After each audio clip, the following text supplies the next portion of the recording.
concludes our outlook of future electricity sources in Maine. Thank you for listening.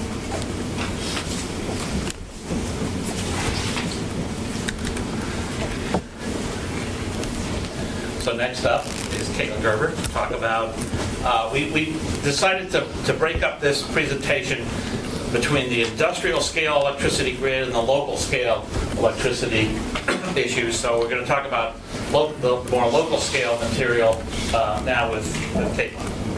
Please set that for you. Hi, I'm Caitlin Gerber. I'm here to talk to you today about local renewable energy. For those of you that aren't familiar with the term local renewables, it essentially is referring to local energy that is used on a local scale as far as wind, solar, biomass, hydro, and wind that is used, generated and used on a local scale. So individuals, communities, and we're going to be talking a lot about those individuals and communities today. So I'm going to cover a few different themes in this presentation. The first being different projects that are happening in this area, what's going really well, what isn't going well, and the fact that solar is seemingly more successful than wind in this area, and we'll talk about why that is. We're also going to be talking about what is going on as far as different technologies, new technologies that are being used, how we can bring local energy to a smaller scale, and what may be working better than other things, like what's happening that is working more efficiently than others. We're going to talk about better incentives and funding, what's available for funding, what maybe isn't available but is available in other places, and how funding is very important for local renewable energy, what it means for local renewables. I'm going to wrap up by talking about renewable-ready communities, so how we can make our communities more prone to having efficient local renewables used in them. To start, I'll tell you about a few different things that are going on in the area. To start, this building up here you may recognize, that's Coffee by Design. They recently installed a solar array on their roof that is a 10.4 kilowatt grid tied solar electric array. It seems to be quite successful. This right here doesn't look like your typical wind turbine, but it is, and it's actually positioned at DeMillo's Restaurant right downtown Portland. Provides some of their electricity, quite a small amount, I believe. This up here is the Saco Transportation Center. That wind turbine, unfortunately, was not very successful. It underperformed and after 18 months broke. Some argue that this was due to poor siting, and I'll talk about siting a little bit later. This is the Gorham Municipal Building. They have a pretty elaborate array on their roof, and that can provide roughly 21,500 kilowatt hours of solar electricity annually to this building, and includes a web-based monitoring for review of system performance. This right here is just a house in Freeport. 80% of its electricity comes from these solar panels. This is Sappi Paper Mill. They own a number of mills in the Northeast, and they pride themselves on generating and consuming 78% of their energy from local hydro, burning of biomass, and black liquor, which is recovered lignin from wood used for pulp. This is a pellet stove. Some of you may have them or know someone that has one.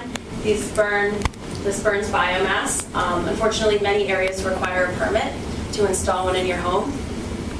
You may recognize this building right here. This is the Wish Camper Center where we are right now, and it is heated by geothermal heat. I'd also like to note that these yellow stamps here are pictures that I received. I copied from the Revision Energy website. They're a company in the area that is doing lots of solar installations and have been quite successful in that, so that's worth noting. Moving forward, net metering is something that is happening in this area and seems to be working quite well. If you're not familiar with net metering, it's merely basically someone like this lobster wharf in Hartswell. they installed solar panels on their roof. And they are allowed to sell back any energy that they don't consume to the grid. And then this energy can subsidize their electricity bill and any electricity that they buy off the grid. It's a pretty neat system, and multiple buildings are connected to this net metering system. Next, I'd like to talk about microgrids. Microgrids are essentially, again, if you're not familiar with what microgrids are, they're basically small power grids that can be from a few houses to a whole army base.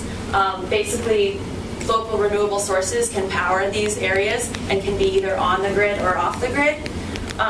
Grid Solar is a company that's working to introduce microgrids into the state, and they are currently working on a pilot project in Booth Bay Harbor. Booth Bay Harbor is in need of $18 million worth of repairs to their transmission lines and upgrades. But Grid Solar is installing solar panels to try to fill that need. And if it is a successful project, solar panels could end up powering this area, which would be really neat. On to good siting. Good siting is a major problem in wind power in the area. Many wind turbines are not installed correctly. Either they're too low or they're too close to a building and are affected by turbulence in a negative way, and it causing the turbines not to work efficiently. Unfortunately, when this happens, people in the area say, "Oh, that wind turbine's not moving," or "That turbine's not working," and it kind of gives wind power a bad name. Whereas if that wind turbine had been installed correctly, it might have worked properly, and more people might be excited about wind power. Another thing to talk about is biomass boilers. They are being utilized a lot in Europe right now. It's exactly what it sounds like, this little guy up here. Basically heating your home with wood through the boiler system. As you may know, it's very expensive to replace your home heating system or to supplement it, so this is a major hurdle in this area with biomass boilers, but it's kind of a neat innovation to consider. Education is extremely important on local renewables. Many people don't know what it takes to install a solar system or what funding is available and if it's even feasible for them, especially in these economic times. However, it is in a lot of cases, and if more people can have more accurate information in front of them, they might be more willing to do something like this. So it's something to really think about. Zoning and local government planning is a major issue with local renewables, especially in urban areas. Many towns are not zoned to support wind energy, especially. A lot of people, as you know, wind energy is quite it's controversial. There are many things about it that people aren't sure about as far as sound, its effect on wildlife in the area. But in many places, especially rural areas, it might be a good fit. And if towns were zoned so that it was easier for people to install wind turbines, they might be more likely to do so. Right now, in many places, these projects can only be done on a case-by-case basis. Each case has to go through the permitting process, and it can be quite a headache and really repel people from going through this process. So I think that if we could streamline the zoning process or find a way to make it easier and encourage it instead of discourage it in our communities and towns, we might be able to move forward with renewable energy. Let's see, I wanted to talk about... In Denver, Colorado, the city council enacted an ordinance to ease restrictions on wind power. And in Chicago, the city amended their building code to allow rooftop turbines. So there are other places in the country that are working towards this.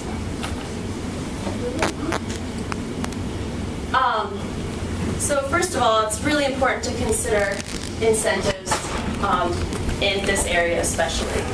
A lot of people say, "Oh, I can't afford that. That's too much money. Why would I pay those really steep upfront costs?" And sometimes it can cost between $6,000 and $22,000 to install a very small wind turbine. Much more for bigger ones. And a lot of people say, "Oh, I can't afford that. I can't afford that." However, with incentives, it may be possible.